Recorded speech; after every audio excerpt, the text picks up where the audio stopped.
in New Orleans. He said it was the best they ever had, the safest. And the city crime is down 81%. I wish Chicago would call me. If Chicago would call me, I would wipe out crime so fast, would remove the hardcore criminals like I did in Washington, D.C., in Memphis, and in New Orleans. We were not just a question of, we're going to have big, strong soldiers. That's the least, it's very important. But we removed in your places, 2,900 career criminals. Many of them came through the Biden administration's stupid open border policy. They poured in. And I just want to give a little extra thing. Thanks a lot, Jeff. You're doing a fantastic job. And I'm glad you called, but he called me up 2 days ago, and he said, we just had the lowest crime numbers we've had in 50 years, 5-0. And we haven't even finished the job, but they're down like 87, 85%. You'll be down to 90, 95%. But we removed the criminals. We took them out. We're not letting them stay because they're criminals. And they'll, a great stat that I love, 91% of the crime in cities is caused by 2% of the people. I love that because you can handle that. You can get rid of the 2%. If it was caused by 91%, you got a problem. But 91% of the crime in Washington, D.C., as an example, was caused by 2.1% of the population. These are many career criminals, sick people, mental problems, but 2.1% in the case of Washington. And we removed from Washington, D.C., 4,212 people, permanently removed. Many of them were brought back to their countries. Some were put in jail. Many were wanted. We had murderers. So we've taken Washington, D.C. crime, we brought it down 91%. And it's considered now one of the safest cities. We're going to do better than the 91 because 9% is even too much. But we're going to bring it back to almost nothing. The only thing we have a hard time stopping is the crime of passion. Do you know what that is, anybody? Was anybody in? This is a group that probably knows something about crimes of passion. But the crimes of passion we can't do much about. It's just one of those things. But we have, Washington is way down. We worked well with the mayor's office. The National Guard and our military was unbelievable. And in Washington, restaurants were closing. Nobody wanted to eat at restaurants. It was a disaster. When I first came, it was they were losing 3 people a week to murder. Can you imagine? 150 people. And I said, wow. And we really put it into gear. And now we don't have murders. I mean, you have, I guess, but not much. And people are safe. And restaurants are thriving. You can't get, if you're an entrepreneur or restaurateur, you can't get a restaurant. There's nothing available. The restaurants are packed. They used to go in and rob the restaurants. You'd feel safe in a restaurant. It was like the old Wild West. They'd say, stick them up, give me your money. The whole restaurant is handing them money. And now if that ever happened, those people would be in deep trouble, deep. We hit them very hard. And we have tremendous military people involved, and they do the trick. And that's what happened with Jeff, with Louisiana. That's what's happened with Memphis, Tennessee, where the governor also called me. He said, FedEx was going to move. And now they called me the other day. They said, you've made it a safe city. I've never seen. People have never seen anything like it. Washington, D.C., every day somebody says, thank you. I know immediately what they're saying.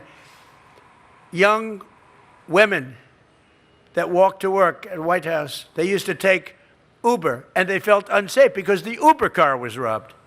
And dangerous. They'd shoot people. That doesn't happen anymore. The girls are working to work, and the young guys are walking to work, and the older guys, if they can walk, they walk.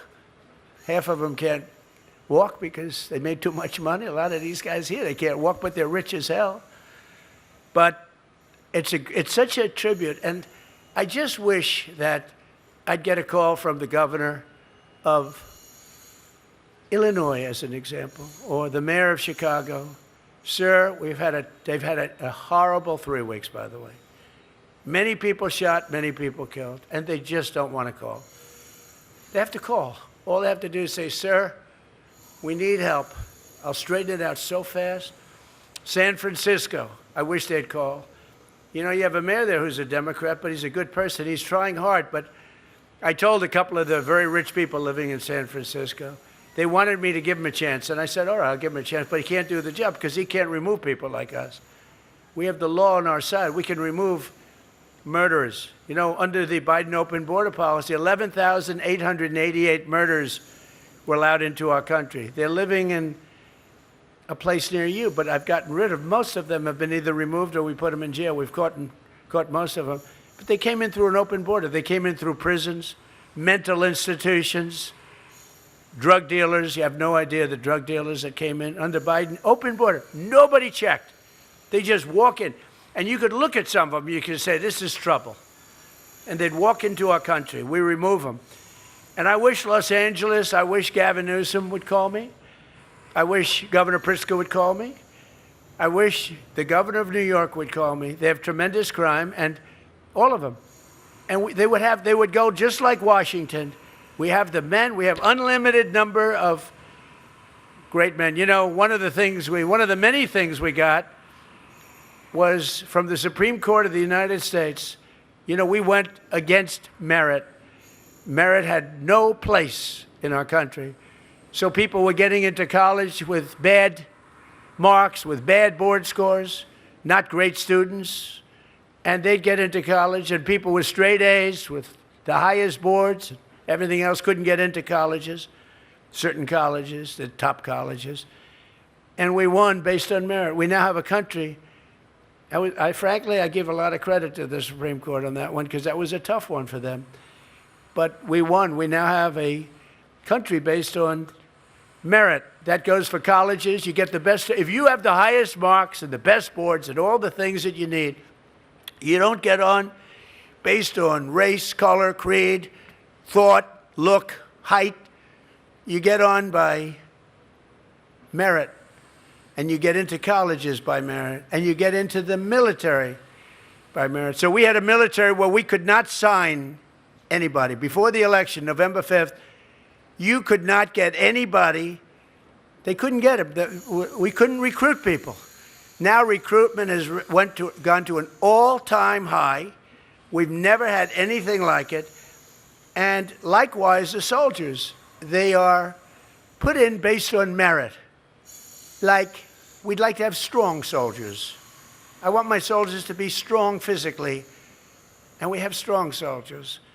And when the bad guys see our soldiers out on the streets of Washington, and you saw that, Jeff, you were saying, you said, I never saw so many big, strong, good-looking people. And it's all based on merit. So our military's got merit-based. Everything we do is merit-based.